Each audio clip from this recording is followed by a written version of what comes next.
This video is powered by the pros at Pascal Air Plumbing and Electric. Arkansas owned, Arkansas operated. GoPascal.com. Blayne, welcome in this morning, man.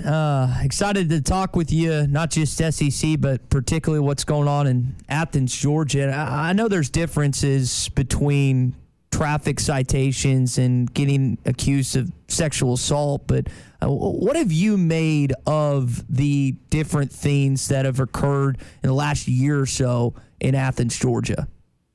I think that there's absolutely a problem with the driving too fast. Kirby Smart was very contrite about that, very open about that in a meeting with select beat writers, one of our own, Anthony Dasher at UGA Sport yesterday, and he's like, hey, we're going to try everything we can to make sure that guys understand they don't need to be driving too fast. Now, 19, 20, 21-year-olds, I know I did it myself, drove too fast, so it's hard to get through to those guys. But I guess taking away playing time, taking away things like that is going to probably be the answer. And now the one area that Georgia really pushed back on was that the way the AJC framed that Georgia condones or rallied around people that were accused of sexual abuse, which Kirby Smart and Josh Brooks pushed back and said, listen, the three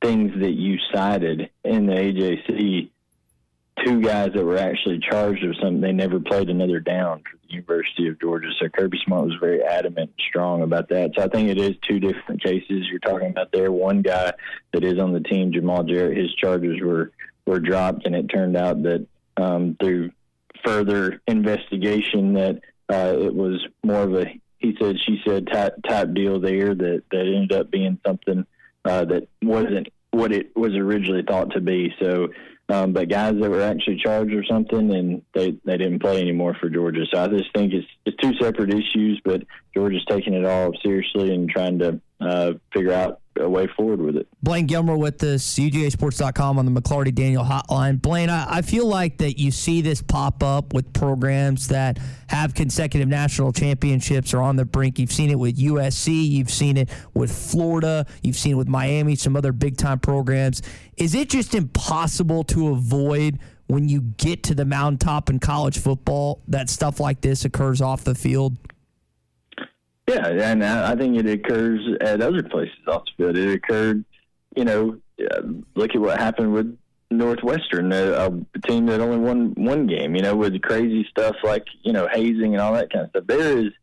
These are young men that there's a lot of testosterone going on around there, a lot of privilege thrown around for these guys in terms of on campus and NIL and all this kind of stuff at colleges all across the country.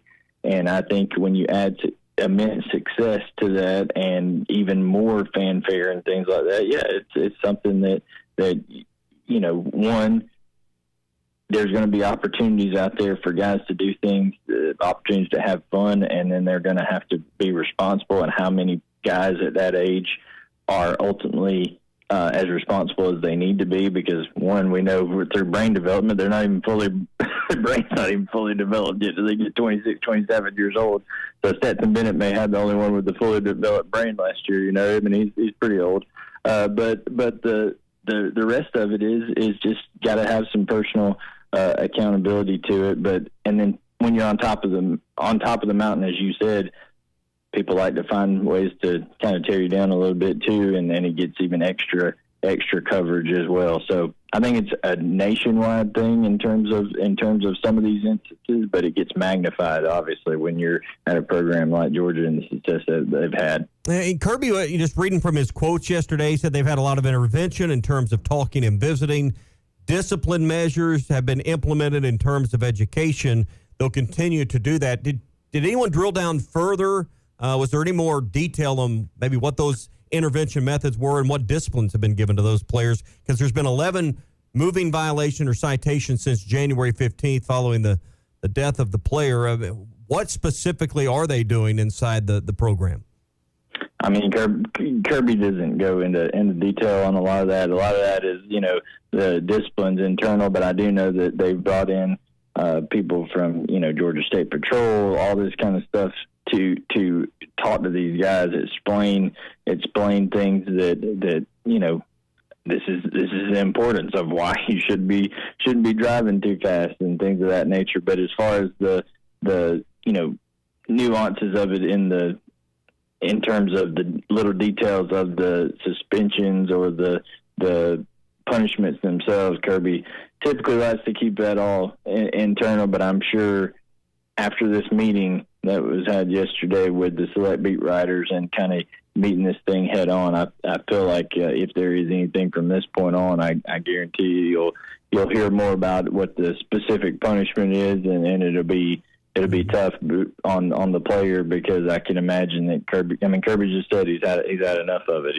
He's tired of the moving citations and the speeding. So I think that you'll see that message get loud and clear to the team going forward. Well, old man statement coming up here. Back in the day, they'd have just taken your keys away. I don't know if that's an option anymore, but I know that, back in the day, a coach would have just said, all right, you don't have a car anymore. Your keys are going in my desk drawer until your time is served, so to speak.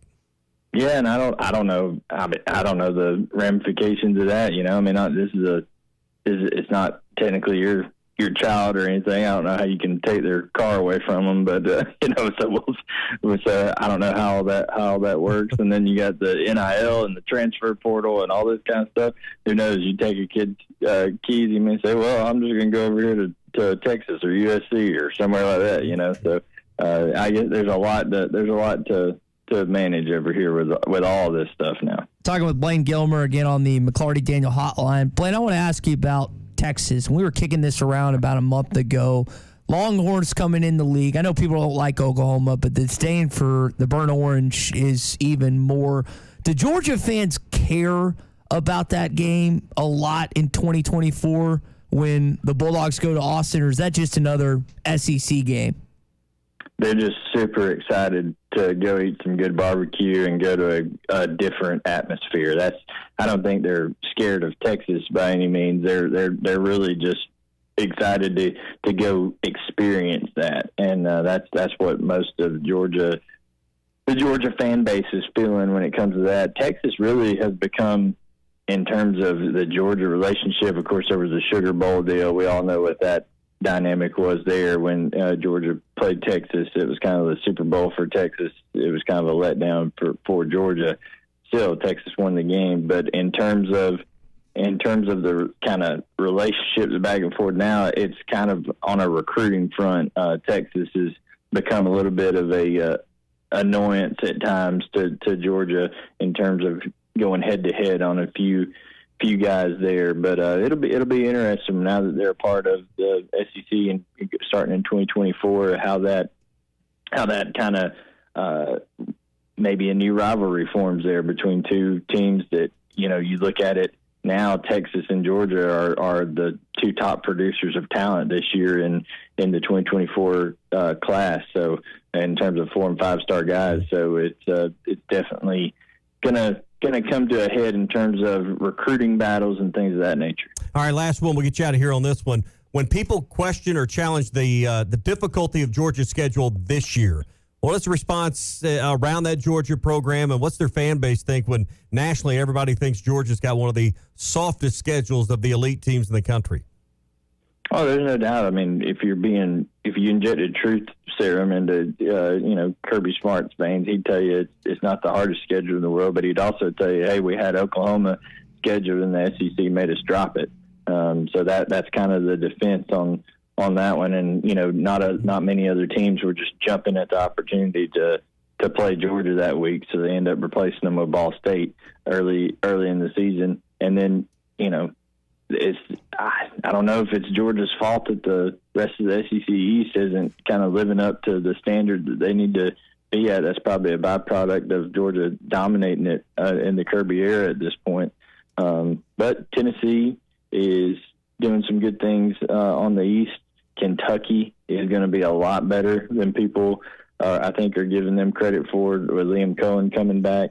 So I think it's going to be there's going to be a few more games, and I think Auburn's going to have some success under Hugh Freeze. So there's going to be a few games that they get tested, especially with that game at Auburn probably being Carson Beck's first road test. So it'll be interesting. Not the toughest schedule in the world by any means, but when you get late in the season, it's going to start getting pretty stiff for that trip to Neyland and things of that nature. Blayne, we'll leave it there this morning. Blayne Gilbert, Southeastern 14, also UGAsports.com, joining us on the McClarty Daniel Hotline. Blayne, we appreciate your time. Go be a good dad. Take your kids to wherever they're going off this morning, and we'll chat sometime soon. All right, guys. Thank you. Appreciate it. BetOnline is your #1 source for all your betting needs. Get the latest odds, lines, and matchup reports for baseball, boxing, golf, and more. BetOnline continues to be the fastest and easiest way to place your wagers, including live betting and your favorite casino and card games available to play right from your phone. Head to the website or use your mobile device to sign up today and get in on the action. Remember to use our promo code BELIEVE, that's BLEAV, for your 50% welcome bonus on your first deposit. Bet online, where the game starts.